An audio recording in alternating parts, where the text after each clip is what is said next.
fantastic. Sorry. Uh, What a fantastic, what, sorry? well, thinking of Noosa, what happened this year, the fact that they could pull it off, it was just wonderful to see that. Yeah. And to see a lot of new faces that joined the Ultraman family. Hmm.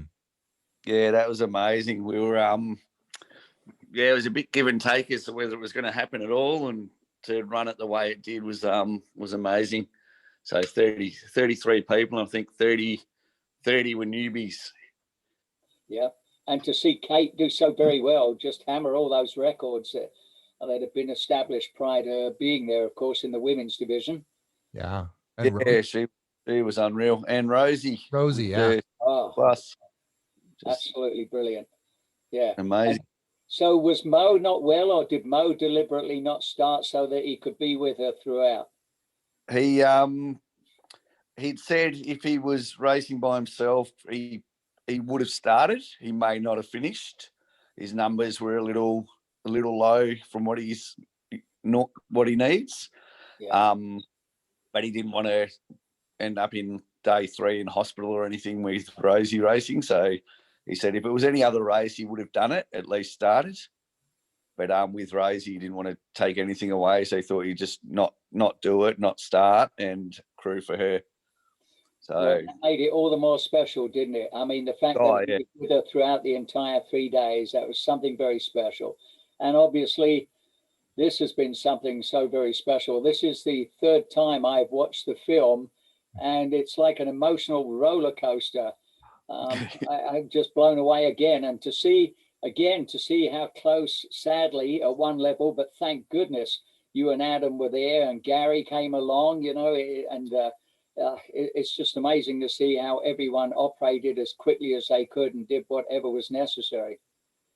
Yeah, I've watched it 10 times, I think, and I don't think I can't watch the crash properly. To be honest, it's yeah, that does that's a little bit hard to watch, but yeah, just an amazing film. Yeah, it's not the way you would want to end up appearing in a film, but thank goodness you did, and thank goodness you're here, Hutto. You're a treasure, mate, in every which way. Oh, jeez, I miss you guys. Hey, I miss you too, bro. I was just going to turn my video off for a couple of minutes. It's all good. It's all good. I'm with you. I love watching the film because, I mean, what people don't know, of course, is, you and I chatted before Ultraman, because Craig was coaching you too, right? No, he wasn't. No, okay. I did know him and had met up with him, spoken to him a bit. So yeah, because of Craig Percival, who was my coach out of Australia, we connected on who was in the race that he knew and stuff, and so I knew it was Hutto's first time in Kona, and so we were chatting, online back and forth before the race and whatever, just Q&A because I'd done it before. And then I love that there's a scene that people wouldn't really pick up on, but after the finish of day 1, we were in line on the chairs to get our massage. Yeah. And you gave me my first Vegemite sandwich. And, which every time I hear that song now, he just smiled and handed me a Vegemite sandwich. I'm like, oh yeah, Peter gave me a Vegemite sandwich. And it was just great, and then our paths. Yeah. No one else touched those. No one else was game. I remember Jochen was on the massage table in his jocks, walking around in his jocks. And we were offering Vegemite sandwiches to everyone, and you were the only one that had a bite. Was I the only one to say yes and give it a go? Yeah, I think so. I think other people had heard what they were and weren't game to try it. Yeah. I've still got a picture of it right here. I have it for breakfast mostly on Sunday mornings. Oh, have you still got a jar? Oh yeah. Well, or if you run out, just yell out. I'll post some over when I can. Good on you. It was funny to see and watch Jochen once again. What was neat was to see a few scenes there that actually give you a good laugh. I was impressed by the Bob and Doug McKenzie impression you guys were having there at one point. And then to see the Budgie Smugglers being worn by Jochen. I mean, he's something special, that man. I don't know if you notice, I'm actually wearing his gear right now because remember, the wonderful thing about that man, he turns up at a race and he hands someone a whole packet of gear that he's designed. And So we're truly honored, and it was great to see, because these guys are stars in so many different ways, as athletes and incredible crew, and obviously as Ohana and friends with what's happened to you. And that's why there's such a wonderful connection between everybody. So are you okay if we go to some questions at this time, Scott? Oh yeah, 100%. I mean, there's lots of things to chat about. I just want to say to you, I've got a question for all the people listening. Like, how many Budgie Smuggler color, like different Budgie Smugglers did Jochen wear during the race? How many? I know the number. I'm curious if you know how many different Budgie Smugglers. And because Lyle wanted to call the movie 3 Days in a Van with a Naked German, which we thought about, but we didn't know if that would catch on. But so yeah, I would say 4, maybe. 4. I reckon 4. Yeah. Anybody else want to guess? You throw it in the chat or unmute yourself. How many different pairs of budgie? If you don't know what budgie smugglers are, that's the bikini. For the week. What's that? For the 3 days. For the 3 days, I'll go 4. For the week, I'll say 12. Yeah. I'll take the pressure off. It was 6. I counted one time. I was like, oh, really? Well, different pairs. It was 6 different pairs during the 3 days. Incredible. Yeah. But fire away, Steve. What are you thinking? Well, you know, one of the things that really impressed me, Scott, because I've known you quite a while, and I love the fact that you turned to coaching as well. But one of the things that really impresses me is not only when this occurred, were you seeking answers about how to medically improve things, but you also went on the psychological route. Yeah. And there aren't many people who would have thought about hyperbaric oxygen therapy or vegetative training, something I'd never even heard of until I watched the movie for the first time. I hadn't realized you had gone through that. So you went seeking for something that could heal your body as quickly as possible. You had a head injury. To literally have a head injury of that magnitude and figure out a way with the people that you work with to get back to where you are today is unbelievable to me. It's just stunning.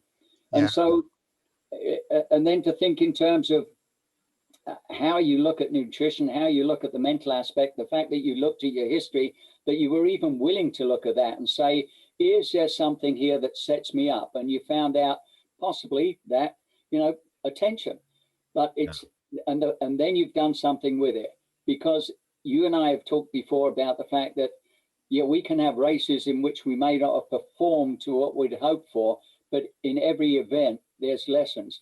And the fact that you prepped yourself the way you did, and then when the lesson came, you said, I've got to figure some more stuff out here. There's got to be a lesson in this, because that lesson would impact everything, including you as the man you are today, you as the business person you are today, you as the athlete, you as the husband, the father, etc.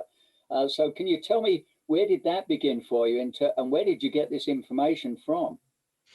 Well, that's a great question, Steve. And yeah, like after the crash, it was, you know, definitely medically really hard, and trying to get my brain to work again. I had to do all kinds of different therapies and work with specialists to do things where I had to take a lighted pen and move it through different quadrants and follow it with one eye blocked and the other eye blocked, and just to try to get those neural connections back and coordination, because I kept tripping all the time, and I would go to reach for a glass of water and miss and knock the glass of water over. And it was really frustrating. And so I had to do, they had all these charts, I think they're called Stroop's charts, and where it, you know, there was a series of words on the wall in a big poster, and it would say the word green, but it was actually blue, and it would say yellow, but it was red. And so I had to alternate back and forth on a timer saying either the word or the color.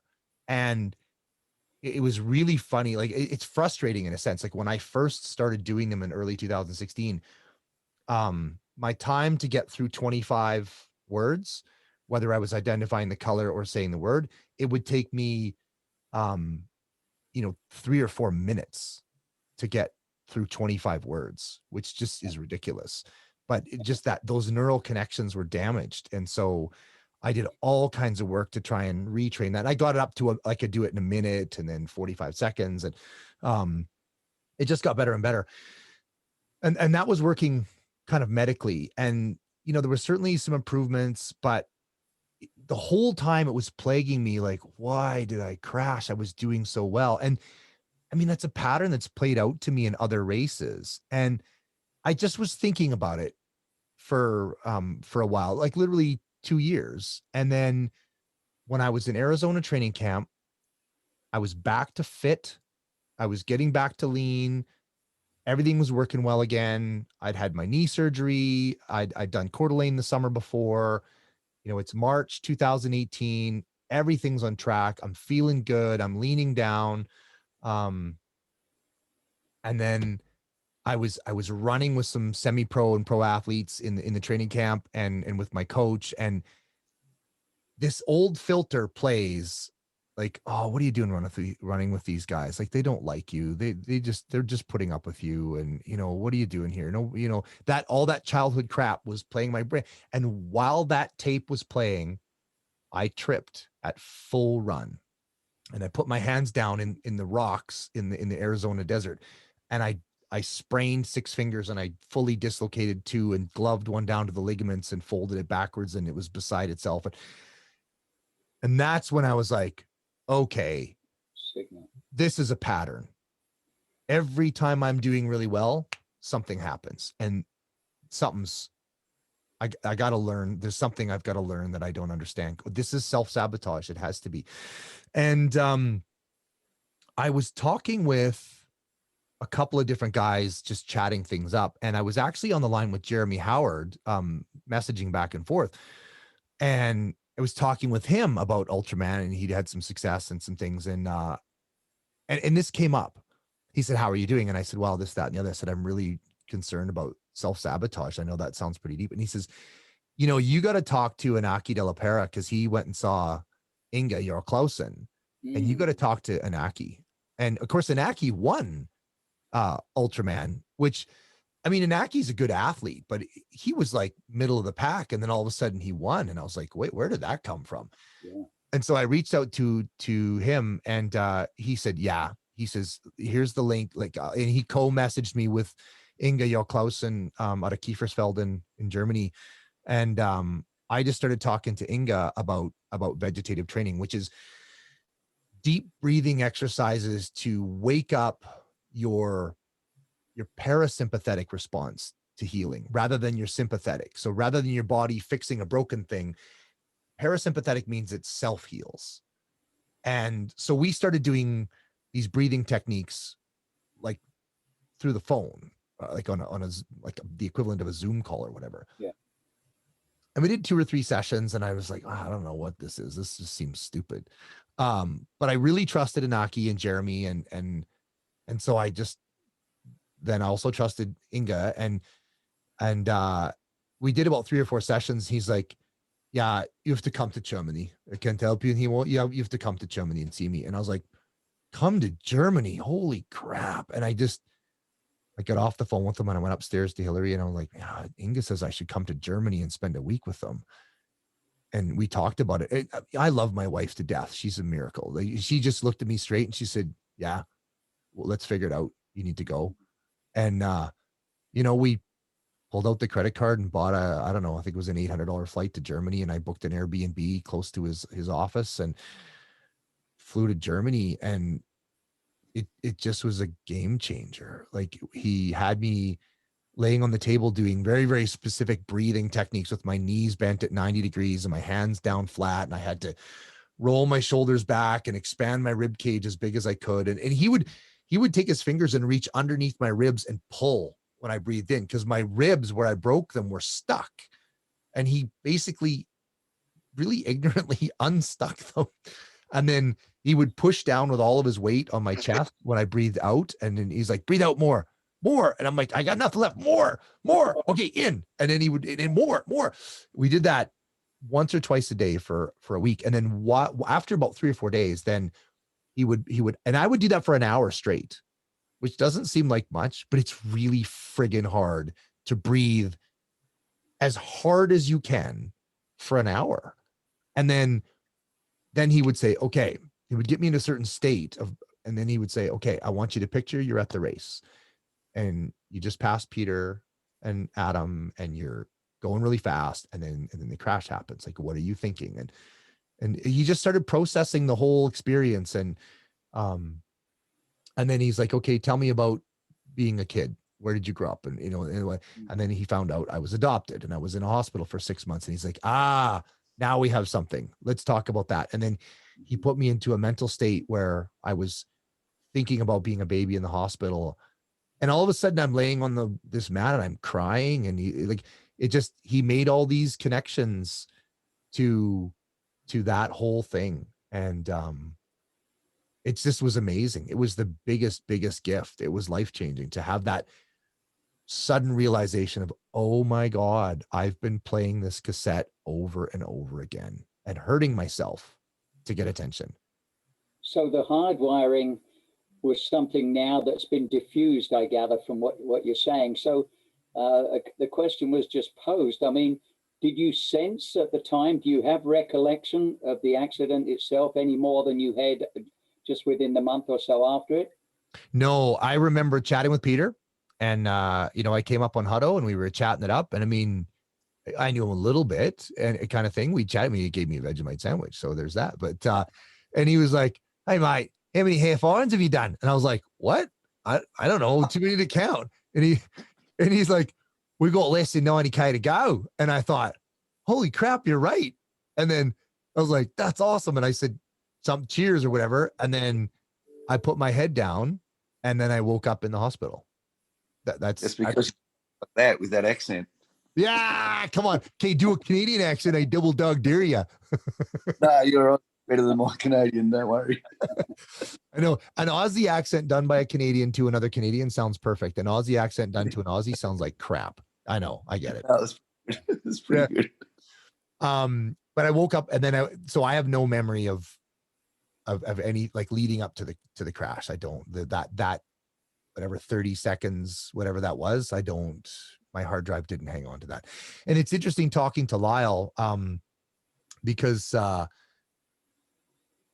this was about a year later or whatever, like in 2017 or 18, maybe even. And I said to him, was talking about that. And he looks at me, he goes, "Oh, you asked that question like 8 times. Where am I? How did I get here? What happened?" That was like when we filmed my little thing. "Oh, I bruised my this and I'll be back." When I started to remember that was the 8th time I had woken up and asked that question, but it didn't stick. And it didn't stick. And I have Lyle to thank for that, because he started to lie to the nurses. They would come in to give me morphine or whatever. And he goes, "Oh no, he's already had some. He's good. Somebody else gave it to him. He's good." And he lied to the nurses because he was noticing that I would just start to become cognizant and back to me for a little bit. And I would ask, "Where are we? What happened?" And he would tell me, and then they'd come in and give me a big shot. And then I'd go to lights out and I would wake up 3 hours later and go, "Where are we? What happened?" And he's like, "Okay, this is stupid." So he actually defended that. And that's when I started to gain back awareness in the hospital. So that was pretty cool. Lyle slept in a chair in the hospital for 3 days. Fantastic. What a guy, what a crew. Yeah. So tell me, has this affected you in any way in terms of the way you coach? Because there are quite a few coaches who don't necessarily introduce the psychological aspects of racing and the ability to self-sabotage under stressful conditions or under race conditions. It's rather like being a child maybe or an adult where you're doing tests and you may know all the answers, but you end up with test freeze or brain freeze. I mean, have you found, because you wrote that book as well, If Your Body Were a Car, has that changed your views on in any aspects of training or coaching as a result? Yeah, 100%. I use all of the things I've learned over the years with all of the athletes that I work with, whether they're a nutrition athlete or whether they're an endurance athlete. I talk about this kind of stuff because it's pretty critical stuff. It's funny, just before I was on this Zoom today, I had a really great lady asked a question in one of my 6-week challenge groups, about why do I keep sabotaging myself? Right. Cause she's eats to plan for a week and then she falls apart, and she's, and we talked exactly about this piece. I did a little live video in the group and I said, when you start to recognize that pattern, you have to ask a bigger question. You have to ask, what's the payoff? What am I getting out of this? Like every time I messed up a race or crashed or hurt myself or broke something or was about to be top 10, oh, and you got 2 flat tires. Like, why did you drive over a pothole? Why did you steer around it? Why would you do that?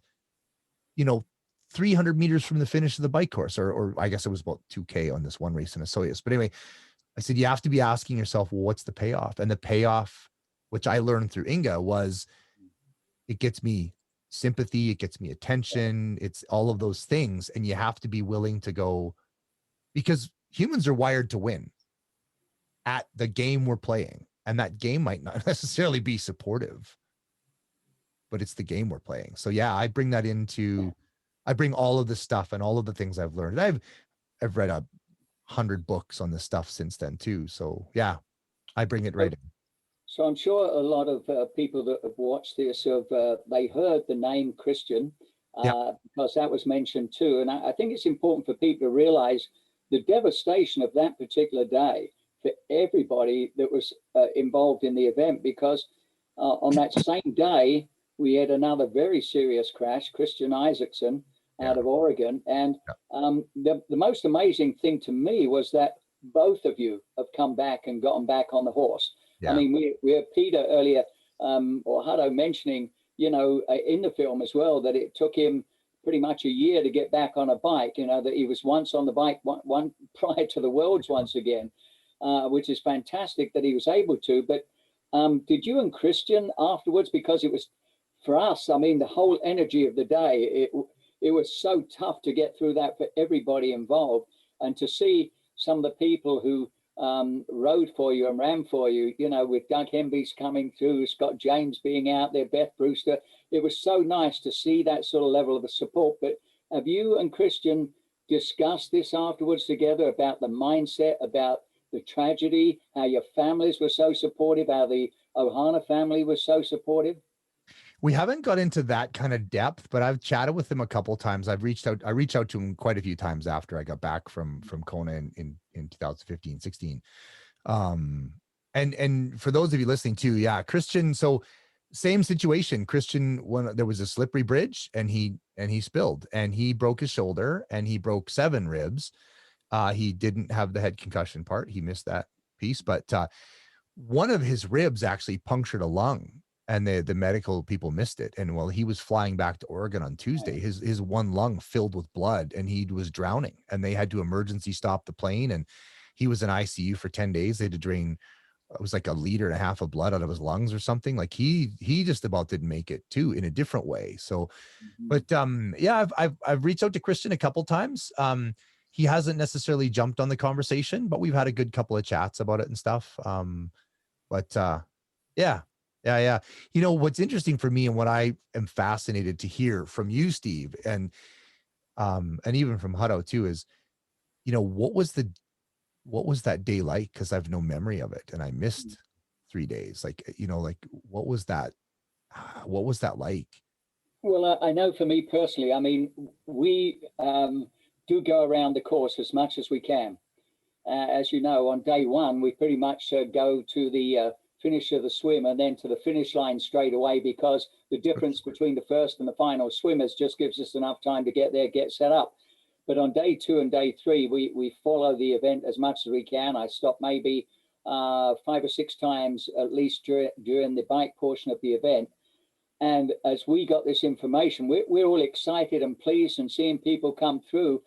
And then the information we had was sparse at times in terms of, how's he doing now? What's going to happen now? And it was much later on that we had heard that you had got flown over to the other island, and that you were both serious. It was the level of seriousness. I mean, it's one thing for people to have a spill, as you know, many people have had spills there, but it was the level of that how do we keep everyone's spirits up as much as possible? And that was what was so good, was when people like Hutto were saying, what would Scott do?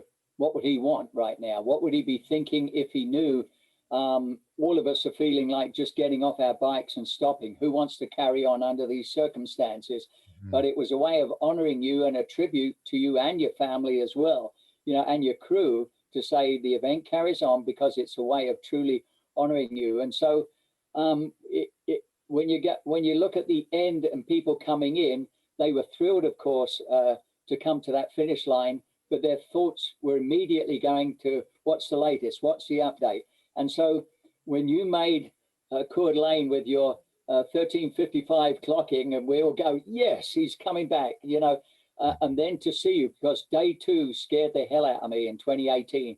A lot of people don't realize just how much tougher that course was. So I was delighted again to see it in your movie where you say 13 people never finished that.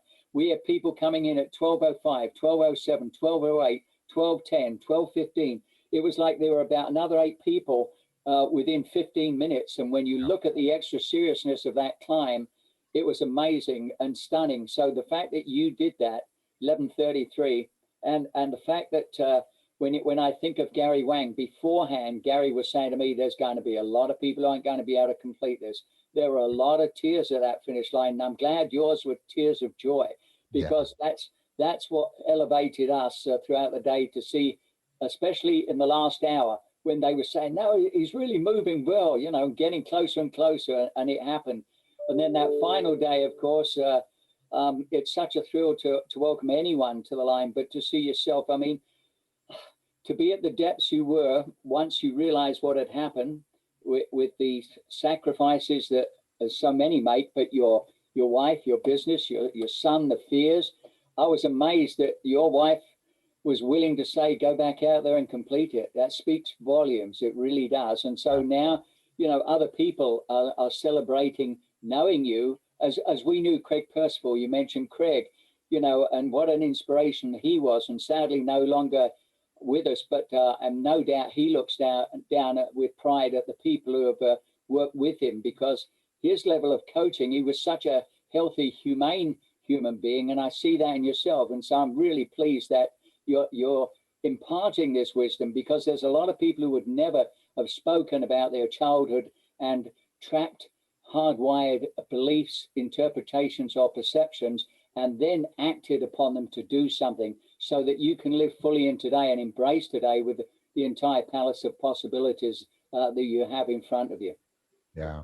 So rather than me continue to asking questions right now, because I've got loads that I could ask, but why don't we throw it open to anyone else who's watching out there right now? Any other questions? Fire away. And maybe you could remind me, because I'm not sure what you're doing with your swim kick fix these days. I've got a set. Are you going to pause? Have you had your Sylvan Lake pool open? No, the Sylvan pool's not open yet. And yeah, well, like with Swim Kick Fix, you know, once the pool's all closed, sales plummeted, which they were never robust to a degree anyway. But we just remortgaged to get enough money to buy a swim spa, to buy an endless pool in the backyard. So it's like a 7-foot by 14-foot hot tub, really, so that I can coach swimming and so that I can swim, because I've swam 3 times since August, which is ridiculous. I swam in the lake a week and a half ago and it was 11 degrees Celsius. Like it just hurts to swim in that water. So it's a little better now, although we've had 3 days of rain, so it's probably turned over and cold again. But so yeah, I'm getting a swim spa, and then I can do underwater video form correction coaching, which will help pay the added mortgage piece. That's the theory. And I've got 14 athletes that want to pay $50 a month for lane swim in my backyard. So whatever, I'm trying to think outside the box. Yeah, good for you. And make it work. So here we are with hopefully Ironman Canada going to happen at the end of September. And I remember you came when you realized it was coming back here for 2020, and you drove for like 12 hours, 900 kilometers to get to Penticton to sign up. Yeah. And here we are, it's been delayed. What are your thoughts? Are you going to come at the end of September? You know how cold it can get for the swim. Yeah, I can't. I choose not to, I guess you'd have to say, but I've been hired to do a keynote presentation to the Alberta regional city planners. It's on Zoom now, but so I've been hired to do a 2.5-hour keynote presentation on Thursday before the race. And then on Monday, the day after the race, I'm doing the Canadian equivalent of a TED Talk. It's called the Business Life Universe Talk, a Blue Talk. So I'm going to be at the U of A doing a live keynote on the Monday after. So the Thursday before, the Monday after, I'm like, yeah, there's no way I can do the 26th. So I've deferred it to 2022. It's just what I can do right now. So and what about your plans for the Big Island again? Yeah, I've been accepted in the Ultraman World Championships again, so I'm training for that. Cycling's going well and running's going well, sort of, but we're picking the swim back up when we can. But yeah, I'm pretty stoked about that. Lyle and Darren have both said they've retired from crewing, so I've got two. It looked like it was hard work, but that's why they call it hammer nutrition, right? Yeah. It was good to see him running and getting the donuts as well there for you. I don't think they can take the stress. They're like, it's too, I don't want to, it's too hard. But one of the things I do want to acknowledge too is, one of the things that was really hard after the crash that I didn't realize right away, because after the crash, I was really broken in a lot of different ways. Like my cognition was screwed up. I couldn't remember people. I couldn't remember passwords. I couldn't remember how software worked. I could hardly stay awake in the day. And it took a while. Like January was pretty rough. But I didn't realize this for a while, but it was because I'm mired in my own, holy cow, this is hard. Yeah. But then I realized, because I reached out to Hutto and Adam a little bit, but I realized they weren't doing well. And it hit me hard with Lyle one day. Lyle was in the gym for a boot camp class, and I would pop out of my office and wander into the boot camp studio and just say hi to everybody, because a lot of people hadn't seen me yet, and I'd only been back a few weeks to the gym, and I was only there for a few hours a day. And I went to the back and said, "Hey, buddy, I just thought I'd say hi. How's it going?" Because I know all my members. I did. And then of course people come up to me like, "Oh my God, I heard you crashed. What happened?" And I would tell them a little bit about it. And Lyle in the back of the room goes, "Oh, Jesus, are you talking about that again? Frick." And he would sort of storm off further away. And I was like, "The hell is that all about?" And he came into my office after boot camp when I was working, and he said, "Hey," and I said, "Hey, what was that all about?" He goes, "You keep talking about the crash. Like it's in the past. Like just stop. Like just get, like, why do you keep talking about it? Like it's done. It's over with. Like it's in the past. Like, why do you keep talking about it?" And I was like, "Dude, it's still really real for me. Like I can't brush my teeth with my dominant, I'm left-handed and it's broken. Food still tastes like burnt urine. I'm still not, this is real for me." And when people ask what's going on, I can't be rude. I tell them what happened. Like, why? And he goes, and it took a bit, and we talked for a bit, and I realized, oh my God, every time somebody asks about it, he's right there. Yeah. He's walking around the corner of a van, and I'm on the ground, and he thinks I'm dead. Yeah. Every time somebody mentions it, I'm like, oh my God, he's got PTSD. Yeah. And I immediately reached out to Hutto. I was like, "How are you doing?" And that's when he was like, "I can't get on the bike. I get my kid on, I get my bike ready, and I can't ride my bike." And Shay was the same. And I realized, holy cow, this is way bigger than me. And I realized in that moment that, yeah, like I'm still broken and there's a lot of tough things going on, but I started making more videos of me doing better. Right. Yeah. And when I would go for a run, I would film it. And Hutto would always comment, "Oh, it's great to see you doing well." And like every time I posted any little snippet of me doing better, me recovering, me feeling better, me improving, it made a difference for everybody that was involved. And I really realized that all of us were healing together. And my commitment to get back to the race never wavered, but it was just even stronger. I got back to that race in 2018 for Hutto, for Adam, for Lyle, for Darren, for Shay, for everybody that was involved in the race. Carrie, Gary, Vern from the Bike Barn, like our Bike Works, like everybody. I realized that this was so much bigger than me, that the whole Ohana suffered when I crashed, and it was really critical to get back to that race. So let me ask you, because your Ultraman career actually began at Ultraman Canada, and I'm thrilled to see Larry is here with us, Larry Ryan, who's one of the co-race directors. In 2011, when you did your first one, you did exceptionally well. You were 6th overall. Yeah. And can you tell me what about that first experience actually inspired you then to consider going to the Big Island for the Worlds? Well, it's, yeah. So I have to reference another Aussie and do another bad Aussie accent. I have to. Nick Mallet?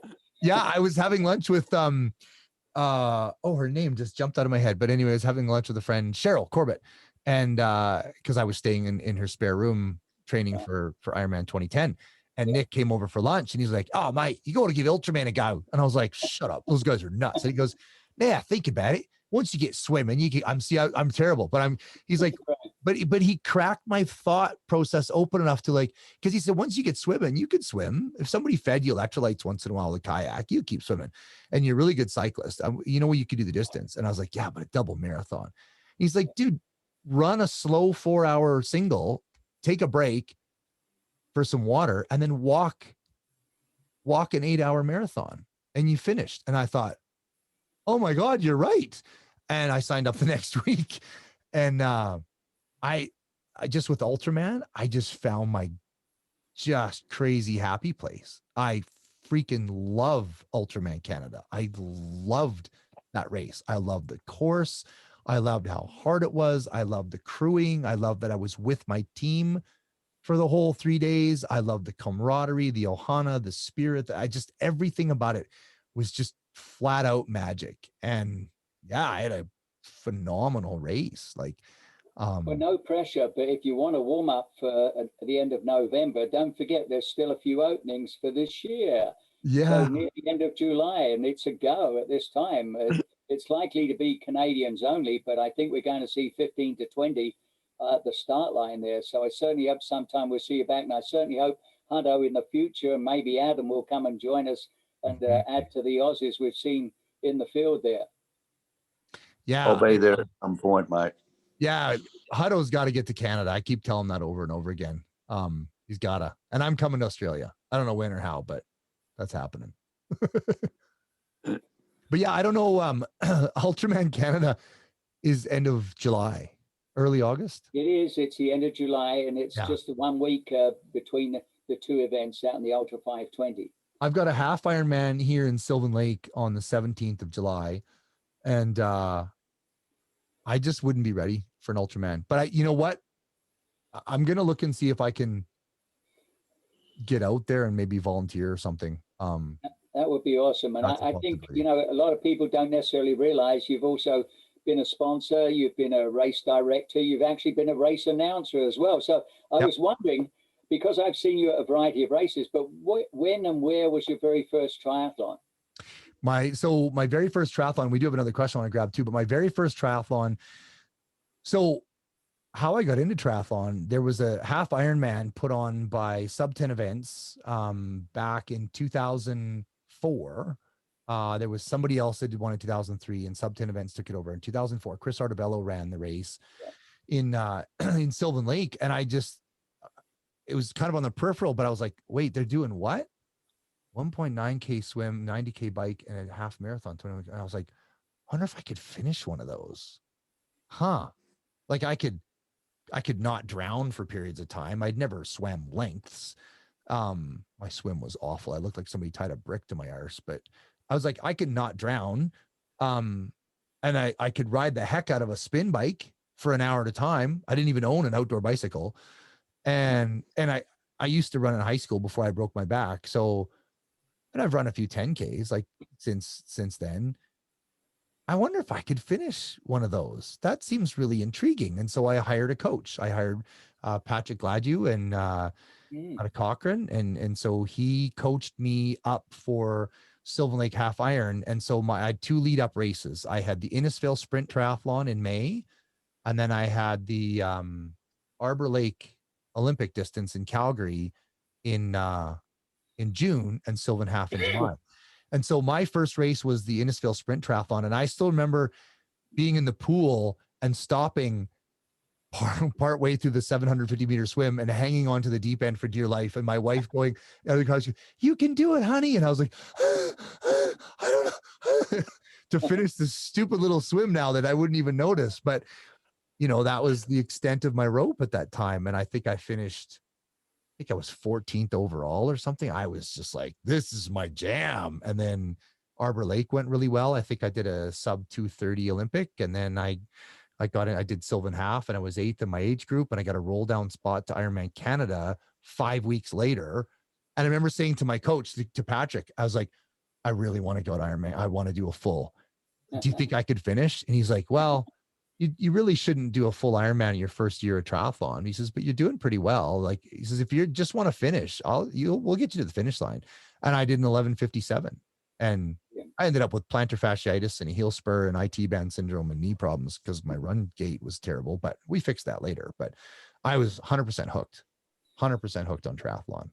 Well, and Patrick was for many years too. And I've seen him at the Great White North. And what's exciting for me is finally, after all these months, I've got a call from Tom Bamford, who now runs that event, to say it's on July the 4th. So hopefully we'll see plenty of Albertans there and maybe some BC guys. But you had another question, I believe, there.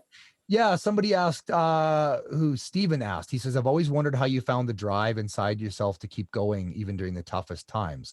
To get motivated is one thing, but to have the drive and dedication to push yourself to overcome something, especially something as hard as that must have been going through, is inspirational. Well, thank you, Stephen, for saying that. But yeah, I think Peter and I could both comment on it. But I love the sport so much. I love triathlon so much, and I love the feeling of racing and the finish line, that then it's just about, well, how am I going to get there? Like, deadlines work really well for me. When I sign up for a race, I always say this, it's like throwing a rubber anchor into the future and then just let it pull you to the race. And, how do I keep going? How do I find the drive? It's not easy. I will tell you 100% confidence. I have never once felt like getting up at 5 o'clock in the morning to go to the pool and swim for 3 hours. Never once. But it's what's required to get to where I want to go, because those finish lines are just the sweetest thing in the world. Hutto, what keeps you going? What's your drive to keep going even through the tough times? Mine's, honestly, I'd say my main things are bowel cancer fundraising and memory for my mum. So, yeah, I'm pretty similar. It's hard getting up I'll get up at 2:30 in the morning on a Saturday morning to go and run 40 or 50K before I have to go to work at 7 or 8 on a Saturday, just so I can get my swim in at 2 o'clock in the afternoon. So never really liked doing it. It's hard to do, but yeah, just especially with Ultraman, just having that crew and having the support with you, be able to go through for sort of the 3 days with them the whole time. So yeah, mine's, I mean, when I did 2018, I went back for you. I didn't do any fundraising that year, so I found it, even the training, I sort of just trained for a half Ironman. I did enough that I could finish a half Ironman, and figured I'm not going to have my fastest swim or my best ride and my best run, but yeah, every other time I've done it fundraising. It makes it a lot easier for me to get up when someone's donated $10 or $50 or whatever, to get up and actually go for a 200K ride and things like that. Mm-hmm. I think one of the things that Hutto looks forward to is putting on those bare ass shorts that you put on at the finish line. It's always just all a good laugh. Yeah, it's nice to see that. The bum shorts. Yeah, Hutto's got a pair of boxers, and the back is a big plastic naked bum. It's hysterical. Yeah, they're bowel cancer bum shorts. So I look forward to putting those on at the end of every race, basically. Yeah, that's cool. And I think with anything, it's about consistency.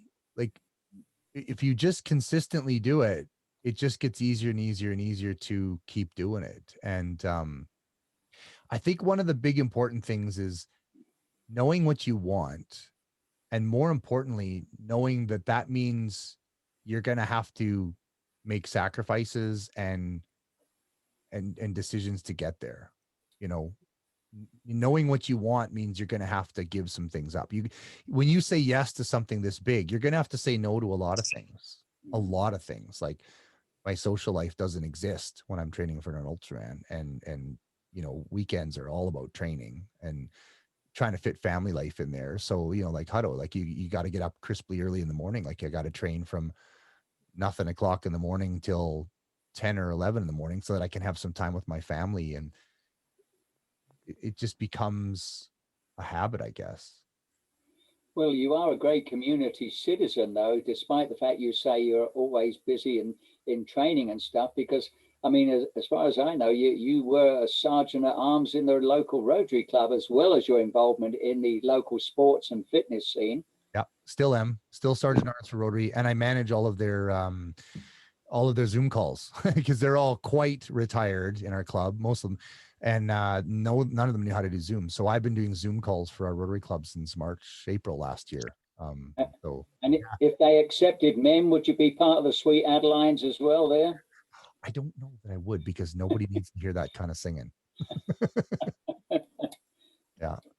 So I would like to congratulate the crew, being Drew Kenworthy and the team as well, because my understanding is that you've been, or this film documentary has been at 5 different film festivals, and there's won a couple of awards. Can you tell us about those?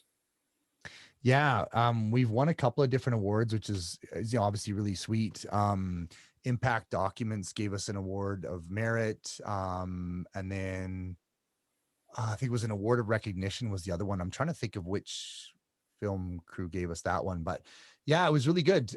It was fun to be like, when just being official selection is a big deal, and then getting an award is a huge deal. And then of course, you know, COVID hit and all the film festivals just stopped dead. We were lined up for a whole bunch more, but it happens. Was it New York? Yeah, New York was really great to get to. We didn't win an award in New York for the New York Life Film Festival, but it was really great to be there. That was a great experience. But yeah, and then in August last year, when all the movie theaters were shut down, or they were open but they had nothing to show because Hollywood was stopped putting films out, that's when I realized, well, wait a second, we've got a film and we own it. So we didn't have the music license, right? So we did a fundraiser by showing the film for free across all kinds of theaters around Alberta, and we raised all the money to pay for the music license rights to unlock the film, and support local theaters. So that was a big win too. But in December, January, February, March, the film was on Vimeo for $10 a view, and then I was just like, you know what? I want people to see this movie, so I just loaded it on YouTube and made it free. I'm like, I just want people to see the film. I know we spent, you know, $100,000 making it and everything with myself and Darren and everybody. And I just want people to see the film. I want people to feel that inspiration and to see the family and the Ohana. And that was when we made the film. I asked Drew, I was like, we've got to show the Ohana of this race. And he kind of was like, oh, I don't know. Okay. But once he got there, he got it. He was like, wow, I get it. And then when I crashed, the Ohana was just like, it just was a nuclear bright star. Yeah. So apart from getting onto social media once the event is underway for this year, is there any other way that anyone can support you? Are you still using Hammer Nutrition sort of thing? Yeah, I still use Hammer Nutrition and Infinite Nutrition. Yeah, for support. Like if people, what I've done is I've built, it's a build yourself website, but it's, you know, warriorcodefilm.com. And there's just a little button on there for PayPal. It's just like, hey, if you like the film, it's free. A donation is cool. I've made $70 so far, which is nice, which goes towards the fund for Ultraman World Championships 2021. So that's super appreciated. Yeah, that's the best way they can, you know, just share the warriorcodefilm.com with your friends. And if they like the film and they feel like making a donation, then they can. And I just think the more word we get out of that, and then that's cool. Well, I think the one thing that you've certainly shown me over the years that I've known you is that attitude will determine your experience of anything. We may not end up coming away with the sort of time goals that we would have wanted, but if you can enjoy the experience, because oftentimes what you find, especially in endurance events like this, is you make friends, and sometimes that's far more valuable than a particular time, as long as it's under 12 hours each day, sort of thing. So, you know, I think when it comes down to the final training, and as a coach, you probably work quite a bit on that, because if you've done all the swimming, biking, running you need to do building up to something, then obviously the last thing to work on is your attitude you're taking to the race. And I see the 21-day detox challenge has been mentioned there. So do you want to talk to that as well, Scott? Yeah, for sure.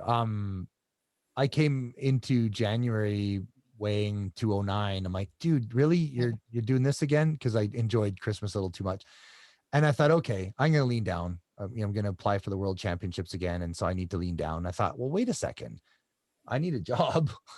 So, and I built this podcast room, but I wonder, I'm going to put the 21 Day Detox out to the world and see if anybody wants to do it online with me. And so I did a January 21 Day Detox, and people just loved it and got phenomenal results, like 5.5 to 20 pounds in 3 weeks, and just got their energy back and sleeping better and feeling a million times better. And I was like, this is great. So then I did it again in February. And then I offered the 6-week program, which is a different meal plan, because I've got all these things that I've been doing in the gym for 18 years. I'm not gone. So then I just started doing that. So yeah, this is my 6th month running a 21 Day Detox every single month. And I'm starting up next week, my 3rd 6-week fitness challenge, which is, again, it's a meal plan. It's daily mindset videos from me out of the podcast room, covering all manner of fitness, nutrition, and psychology, the mental game of dropping weight and making lifestyle changes. And it's just been the biggest gift. It's the biggest blessing. I love it. Like, because I get to actually coach people and I get to really connect and really help people because they get unlimited contact with me. So I daily get photos from the grocery store. Coach, is this okay? And I'll look at it, go, show me the ingredients, and then photocopy them. I'm like, no. Don't get that one. Get this one. That one's full of sugar and trans fats. No. Get this one. So it's really fun to be able to coach, as opposed to running a 15,000 square foot building with 27 staff, which was a lot of work and no actual coaching. Whereas this is just all coaching. So I love it. I get to help people and it's fantastic. It's nice to see the comments that are coming up there Thanks. as well. There you go. Someone loved the 21 Day Detox. Fantastic. Yeah. Steven dropped, was it 23 or 24 pounds in 21 days? And he's down 30 now. It's only been a month or so working with him. So yeah. And Mary Beth has done really well. Alana's done really well. Alana's amazing. I've been working with Alana off and on for quite a while. Yeah.